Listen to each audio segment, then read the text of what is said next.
Rosalinda. Anong gagawin niyo, senyora? Tatanggapin niyo ba sila? Ayokong makita ang babaeng yon. Sabihin mo kay Fernando Jose, pumunta siya ngayon dito sa kwarto ko. Pero siya lang mag-isa. Siguradong maayos ang lagay nilang dalawa.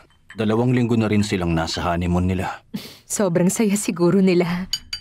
Kung pwede sanang ganito na lang palagi, Javier. Pero hanggang kailan naman kaya tatagal ang kaligayahan nila? Baka ilang araw lang o buwan. Walang may alam yan. Siguro mas mabuti na rin at kinasal sila. Baka ito talaga ang kalooban ng Diyos. Ayoko nang umasa pa.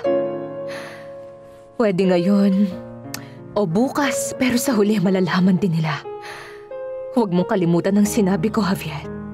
Kapag nalaman ni Fernando Jose kung sino ako, pamumuhian niya si Rosalinda. Lalayuan niya ito at iiwang mag-isa. At dahil doon tuluyan ang masisira ang buhay ng anak ko.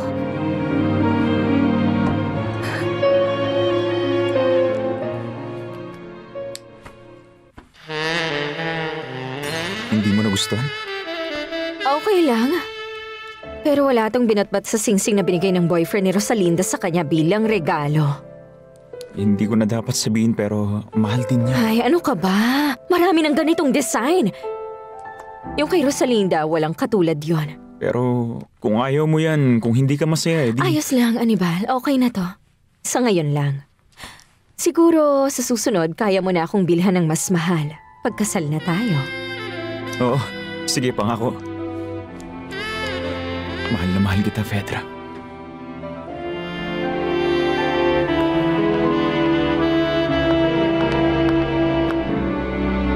Heto na. Huwag ka nang sumimangot dyan. Alam mo naman na kami na ni Anibal. Oo. Maiwan ko na kayo. Ano nangyari?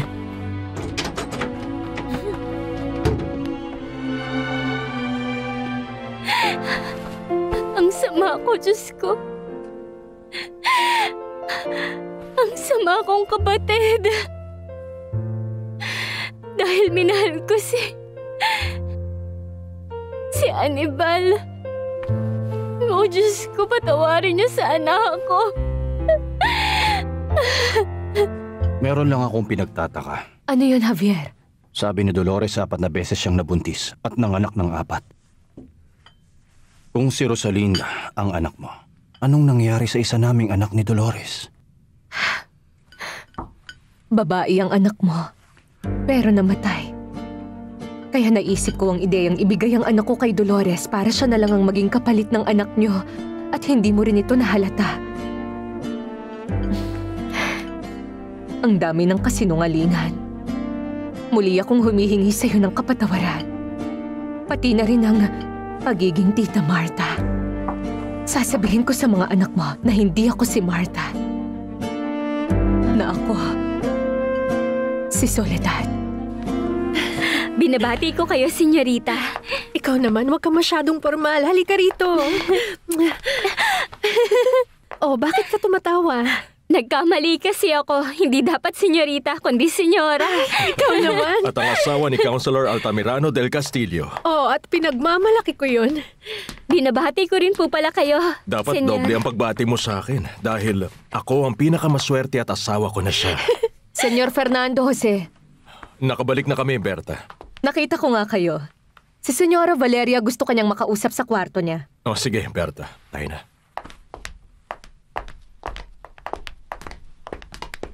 Pasensya na. Ang bili ni Senyora, ikaw lang ang gusto niyang umakyat sa kwarto.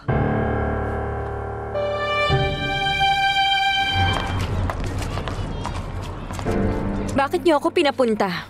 Meron kaming sasabihin sa iyo ni Soledad. Pakibilisan dahil hinihintay ako ni Anibal. At gusto kong kayong magsabi kung ano man yon, hindi siya. Bakit ganyan ang pagtrato mo sa iyong mama? Sana nga naging mama ko siya, pero hindi siya nagpakaina sa akin. At alam niyang sobra ko siyang ikinahihiya. Pwede pa ba? Natawagin kitang Papa? Oo naman, pwedeng-pwede, Fedra. Tungkol saan ba to, Papa? Alam mong hindi siya si Marta, kundi si Soledad. Gusto namin na ikaw ang magsabi sa mga kapatid mo para mas maintindihan nila agad.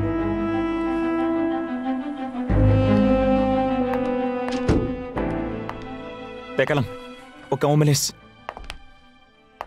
Lucy, galit ka ba sa akin, ha? Ako? Hindi, Anibal. Lucy, tingnan mo ko.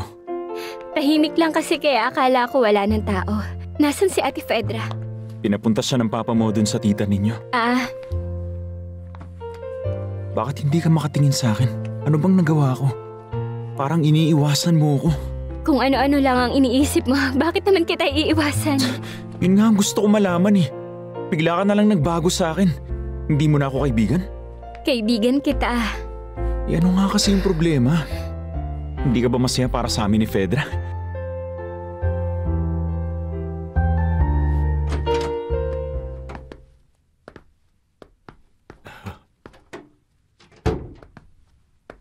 Nandito na kami, Mama. Ang sabi ko kay Berta, mag-isa kang pumunta sa kwarto ko. Bakit isinama mo pa siya?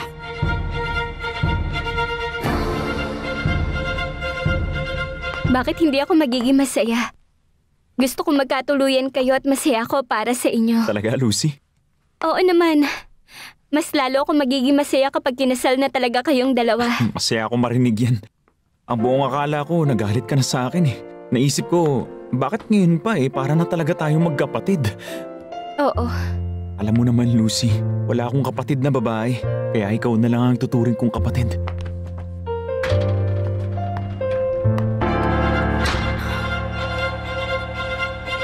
Kami ni Rosalinda, pinili namin ang umalis, Mama. Galit ba kayo? Oo! Galit na galit ako. Lalo nakita ko ulit ang babaeng yan. Mukhang si Tito Alfredo ang nagsabi sa inyo na ikinasal na kami sa huwes.